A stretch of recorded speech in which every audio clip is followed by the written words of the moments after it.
Būkite pasveikinti, mėly lietuviško futbolo sirgaliai. Sveikiname su jumis iš pirmosios lygos rungtynių remiamos Top Sport 5-ojo turo susitikimas. Klubo namų stadionas. Tiek futbolininkai šįsyk jau iš dešiniojo krašto. Tardelį Reidas, tempė jis kamuolį jau į vartininko aikštelę. Oi, koks pavojus. Treneriai iš Lenkijos pavyko pakilti B1 ekipai, čia pakankamai Belevičius apsisuka apie savo ašį. Tuikas su Fone. Perdavimas ir įvartis. Štai tokia kombinacija, kurios maigalė atsidūręs Maiklas Tuikas išveda B1 ekipą į priekį.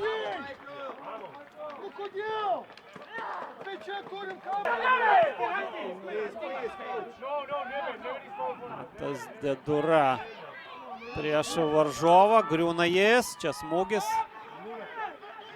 Stankaus Reidas su Fone. Jo smūgis greičiau čia buvo negu perdavimas, tiesa netikslus. Pusiausvyros B1 futbolininkus. Čia kampinis, smūgis. Dar vienas smūgis ir dar vienas kampinis. Ilgas B1 ekipoje yra nemažai ir legionierių, ir vietinių talentų, taip kad Gudaičio kirtis, o štai taip apie save primena Tomas Gudaitis. Masis tarp dviejų žaidėjų ir tęsiasi per trečią žmogų, atakuoja dabar B1, Tardelį perdavimas. Štai toks epizodas. Situacija savo naudai. Smūgis ir kaip čia dabar praslysto kamuolys pro Hegelman vartininko rankas. Arnojučiaus pirmasis prisilietimas prie kamuolio virsta labai pavojingų perdavimų Rakauskui. Čia smūgis ir 2-0. Štai taip, B1 muša ir antrąjį savo įvartį.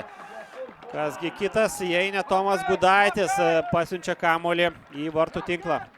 Ketvirtasis Tomo Gudaičio įvartis šiame sezone. Pagal savo stilistiką. Armalas.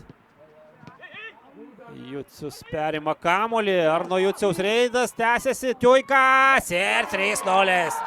Maiklo Tuiko dublis. 79 minutė jau prasidėjo. Arnas Jucius čia sukūrė šį įvartinį epizodą, būtent jis B1 užtikrintai laimi 3-0. Hegelman B ekipa su vienu tašku lieka patinėje turnyro lentelės dalyje.